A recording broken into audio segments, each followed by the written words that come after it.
If you're one of my clients, I have a feeling that deep down inside, there's a part of you that really knows the truth. Welcome to Life of a CISO.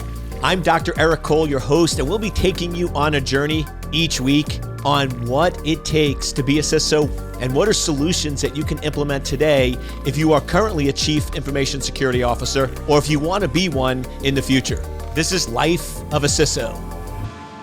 Welcome to this week's edition of Life of a CISO. My favorite time where we get to meet virtually.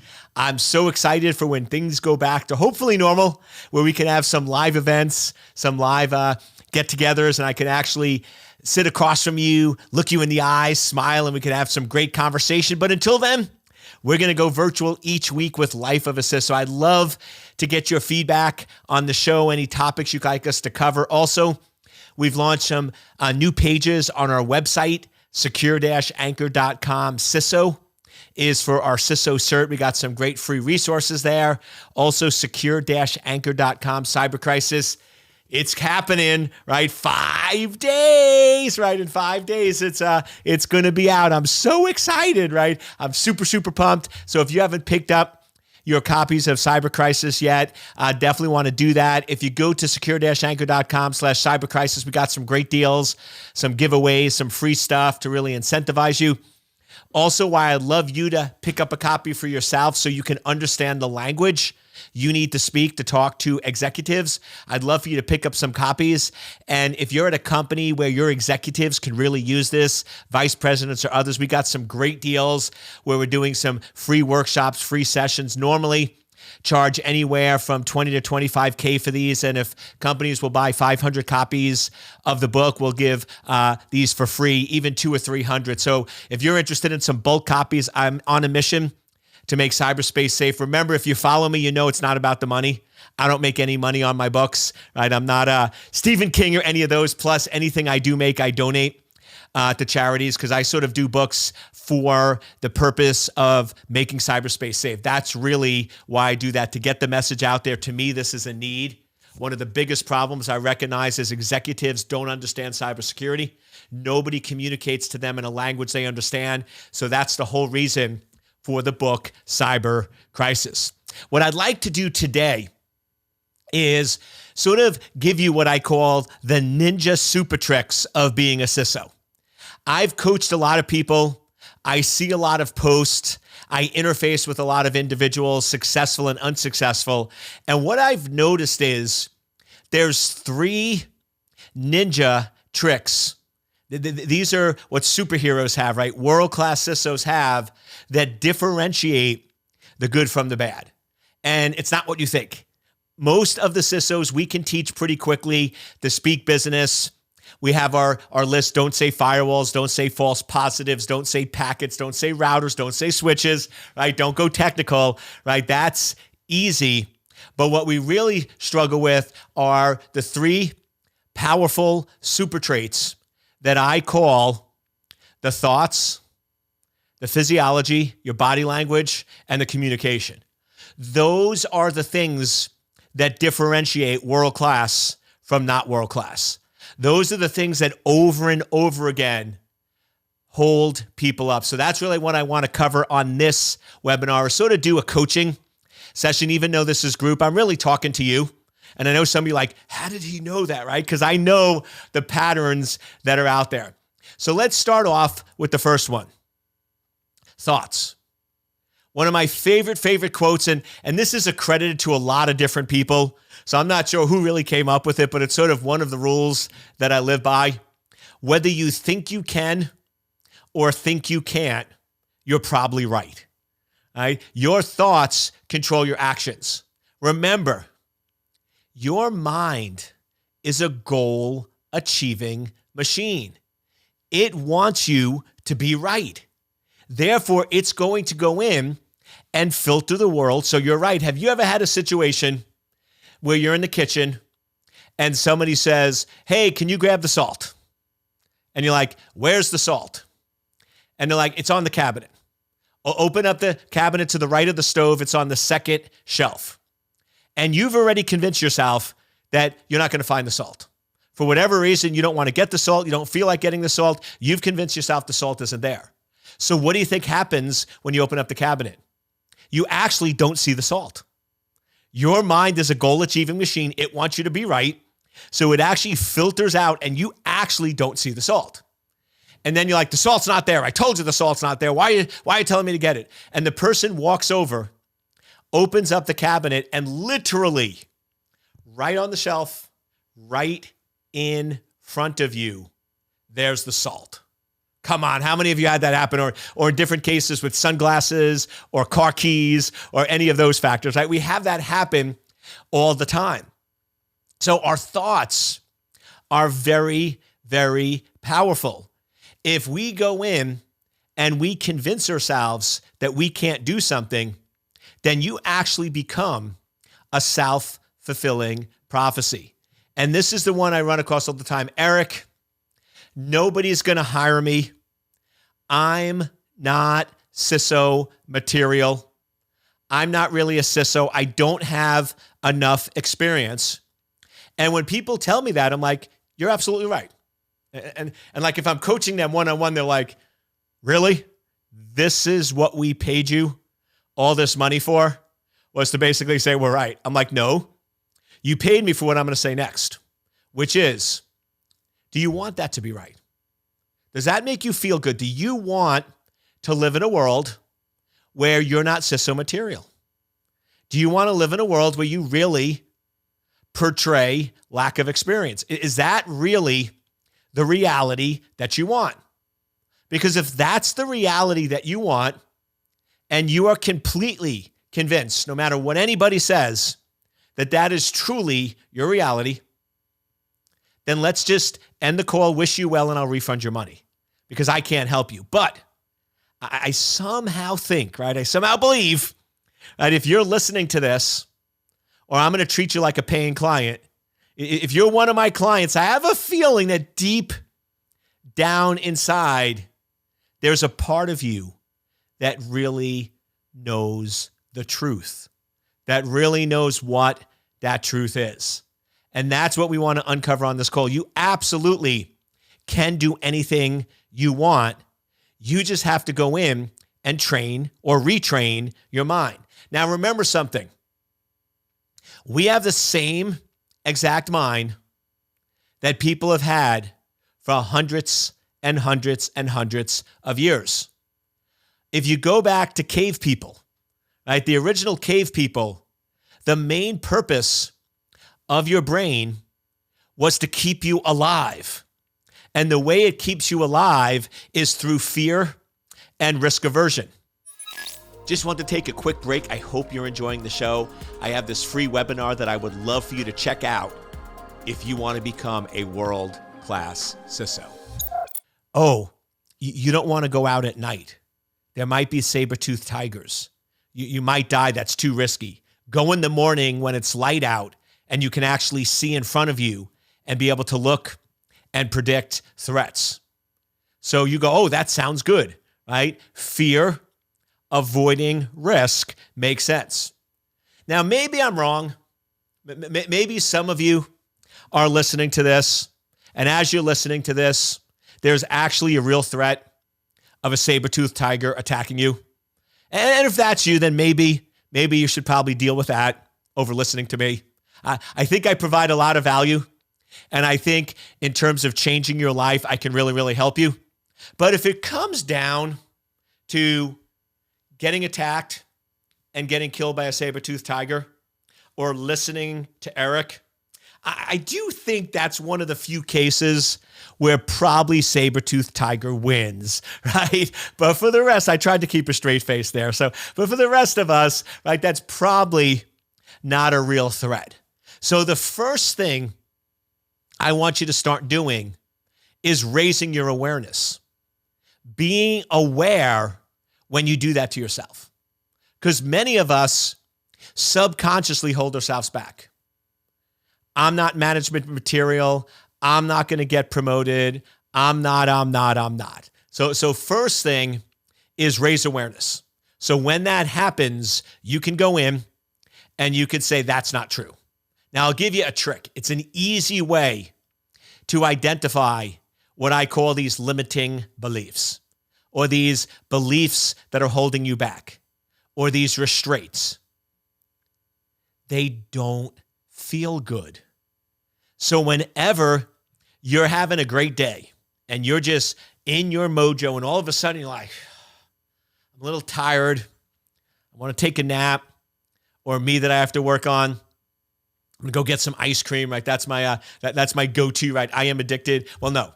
See, I caught myself, right? Limiting belief. I am not addicted to ice cream. I am strong and powerful and can resist it, right? Having some fun with you here. But the point is, you go in and you start getting a little down, a little unproductive. That is your trigger. As soon as you stop feeling good, as soon as you stop feeling good and start feeling bad, you can immediately say, okay, there's a negative thought. There's a limiting belief that's holding me back. And then identify it. Now, here's where a lot of people get it wrong. They want to ignore it. They want it to go away. And what you have to remember is there's a lesson you need to learn there. There's something that you need to change the wiring in your mind. So if you just ignore it and don't change the wiring in your mind, you're going to keep having it over and over and over and over and over again.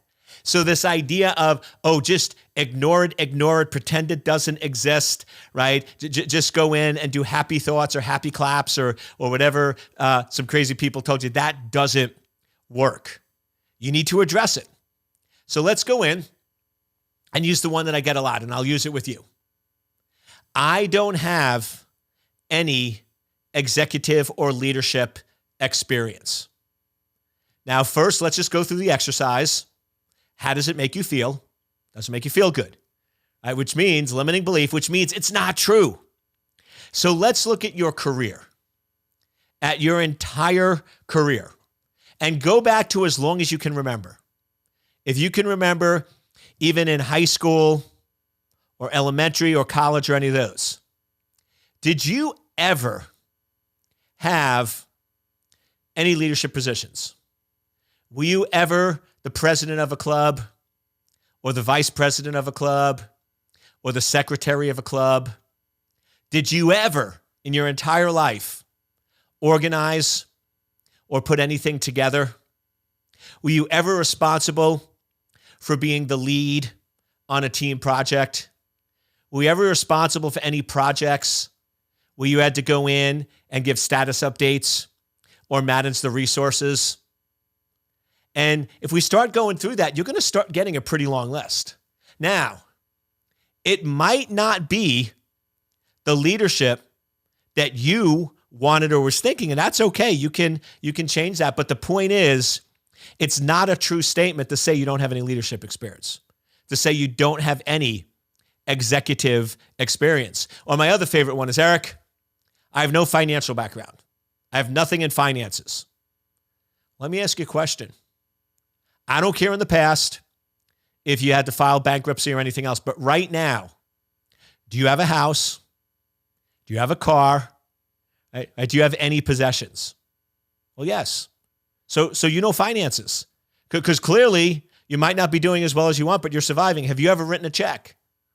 Have you ever gone in and paid for something with a credit card at a restaurant and calculated the tip? Have you ever balanced your checkbook? Once again, it might not be this level that you're thinking, but you do have financial experience. You do understand debit and credit, right? You do understand balances. And I'm sure every one of you recognizes that if you spend more than you make, that's not good. And if you make more than you spend, that's good. And that percent. So if you go in and you're making $1 and you're able to save 20% of that, then basically that's a 20% margin on what you earned. You know business. That's it. Now, yes, in business, there's more numbers, they're bigger numbers, right? If you look at a business and you look at the income, there's probably going to be hundreds of entries, not just your one paycheck. So there's hundreds of people paying you. And when you're looking at expenses, there's probably thousands of expenses, not 5 or 6. But the point is, it's the same, right? You have money coming in, you have money going out, and ideally, you want the money coming in to be greater than the money going out, right? And the way you do that is twofold. One, you can reduce expenses, but that's limited. The second way is you can increase the money that you have coming in, just like you do. If you're struggling, you might get a part-time job. That's getting more clients. Now, in getting that part-time job, you might start calling up some friends and say, hey, I'm doing landscaping. Do you know anybody that might need some landscaping? Or I'm starting a lawn maintenance company, or I'm starting a pool cleaning company. You know anybody who might be interested? That's sales and marketing. So you just call it different names in your life, and it might be a smaller scale. But when you really look at it, your life is a business. So you have a lot of business experience now. Bad experience in business is just as good experience, because that's how you learn, right? So even if you're like, yeah, but Eric, I've lost my money, I filed back. Okay, you still have business experience. You have a really good list of what not to do. So we got to be super careful with those limiting beliefs, because you're making statements that are very narrow, but you're creating it broad. Now, could it potentially be a true statement that you do not have commercial business experience working at a company that makes $100 million a year? Yes, that very narrow statement could be true. But saying you have no business experience isn't true, because your life is a business. You have income, you have customers, you have expenses, you have balance sheets, right? You have all of that. You just call it different things. You call it a checkbook, not a balance sheet. You call it a paycheck, not accounts receivable. You call it a light bill, not payments, right? Or customers or expenses. So the point is, you do have that at a broad level. You just don't realize it, and you don't have a broad enough perspective. So the first thing to do is, when you get that limiting belief, that thought, is to recognize if it doesn't feel good, it's not true, and then find supporting evidence to show that you actually do have business experience. You actually do understand how to read balance statements. You do understand finances. You do know profit and loss statements. They might call them something different, or if not, read a book. Right? To me, books are probably one of the greatest blessings on this planet. Yes, I would love for you to take my CISO certification. I would love for you to take that. I believe the information and knowledge and the coaching and the interaction and the group experience is well worth every penny. But if you can't afford it and you still want to get there, I should know this, I think it's $29. Let's call it $30. $30. I think Kindle might be $12. Right? And my team always gets mad at me. But if you are really honestly, I trust people. If you are honestly one of those folks that you don't have any money, zero, you really don't, and you do want to learn and be a CISO, I will trust you. If you go in and contact me or my team, Cole at secure-anchor.com, and say, Eric, I really want to be a CISO, and I'd love a copy of your book. I just can't afford even $30 or $12. And I promise you, I will read the entire book multiple times and process the information. It will be my honor and privilege to send you a copy. I'm that sincere, and I mean it, and I've done that. And if you don't believe me, right, go ahead and send me an email, and you'll get a book. And people always go, but Eric, what if they lie to you? What if they're just trying to get a free copy out of you? You know something? That's on them, not me. I did the right thing. I'm helping. I'm doing this to make cyberspace safe. I didn't write the book to make money, but the point is, you could get a lot of the knowledge and information in a book. And there's a lot of free books out there also on Kindle Unlimited. So don't sit there and sell yourself short. So with your limiting beliefs, your thoughts, remember, If it doesn't feel good, it's not true. Get evidence to support it. Then identify gaps. There might be where you go, Eric, yes, I do have business experience running my household. I do have business experience running small budgets, but I want to make sure I'm comfortable with the big picture. Well, get a book on corporate finances and read it. Or just go in to LinkedIn and find CFOs for companies that you would like to work for and reach out to them. Oh, but Eric, they're not going to reply to me. What did you just do? Limiting belief, right? You just went in. It doesn't feel that. How do you know that? You're telling me that you know for a fact that every CFO on the planet will not talk to you. There's a rule that says CFOs do not talk to person X. Insert your name. It's not true.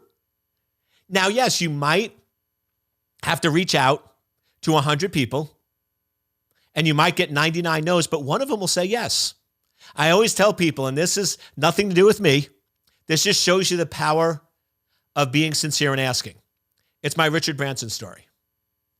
Secure Anchor, I want to grow multiple large product lines.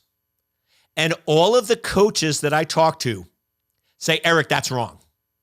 You got to do one at a time. You got to focus on one. You got to do one, build it, make it stable, sell it, do whatever you want, and then do the next. You can only do one thing at a time. You can't spread out. It's like light. The more focused it is, the more powerful it is. And while I understand that general analogy, I don't agree with that. I believe my music, I have multiple songs within me and multiple genres that I want to go in and have multiple product lines. So I looked around and I said, who's done what I've done? You want to surround yourself with people that are thinking the way you want to think. So I noticed that Richard Branson did exactly that. I believe, don't hold me to it, but I believe he still holds the record for having the most billion-dollar companies simultaneously successful. He went in and started Virgin Records and Virgin Gym and airline. Like he just started all of these and they all became $1 billion. So I wrote him an email and I said, Sir Branson, I know you're super busy, but I admire what you do. I've read all of your books and I really appreciate your journey. And I actually quoted a few little things to show that I'm sincere, that I really did read it. I love your quote on this and I love the example you gave of that and sort of list that out and say, I want to start multiple 100 million and $1 billion product lines in cybersecurity, but all of my coaches tell me, no, I need to single focus. I've noticed that you did this, and I was wondering if you had any advice you could provide on how I should go about starting multiple product lines simultaneously. Any advice or input would be greatly appreciated. And I sent the email out. And about 6 days later, I get an email that says, I'm free for the next 40 minutes. What's your phone number? I'll call you. Now, it said it came from Richard Branson, but I'll be honest with you, I'm sort of looking around like, are my friends punking me? Right? I really think they're punking me. Right? I really think that this is a joke, but I'm like, okay, if it is a joke, it is what it is, but it's worth the risk. So I put in my cell phone number and I send it back.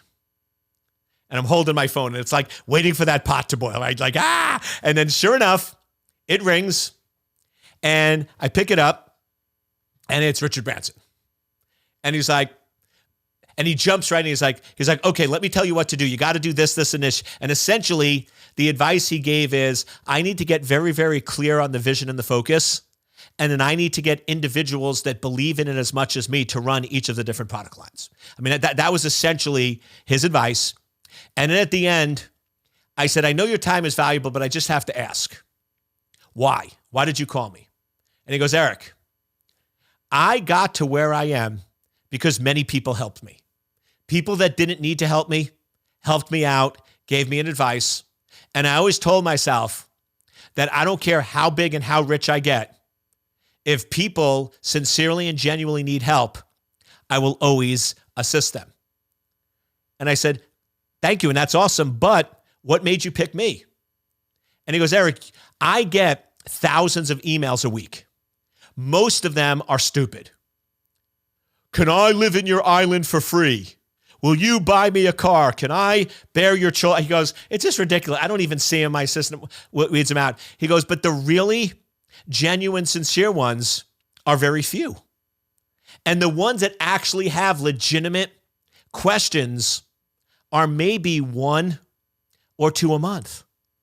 And he goes, and I always try to reply to them, and you fit that criteria. You were sincere. You showed that you understood and you took all the resources already. So you already read all my books. You weren't trying to be lazy. You weren't joking around with anything. You did your homework and you had a genuine question that I could help you with. And he goes, very few people will do that. And when successful people get those requests, most of them do reply. And that has proven to be true more times than not. So in my life, when I always hear people and I say, well, reach out to them. Oh, well, they're never going to reply back to me. You're right.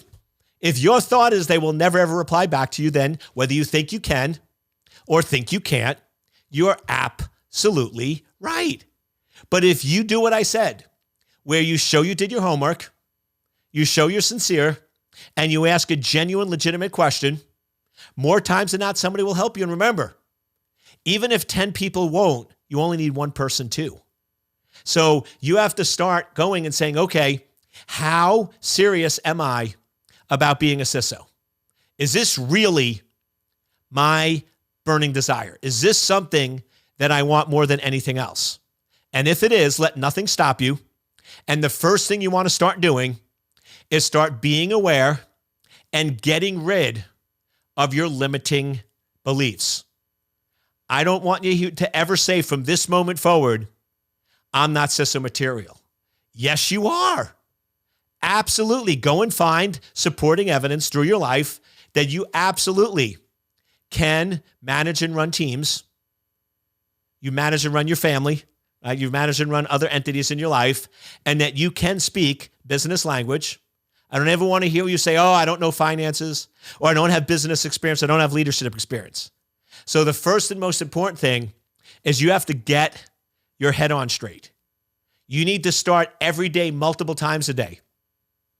I'm a world-class CISO. I understand leadership and management. I understand business. And I know that beyond a shadow of a doubt, that I can help this business succeed, increase profitability, and make cybersecurity a business enabler.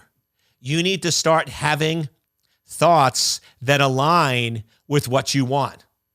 Because if you walk around saying you're not a CISO material or nobody is going to hire me, then guess what? That's going to become a reality.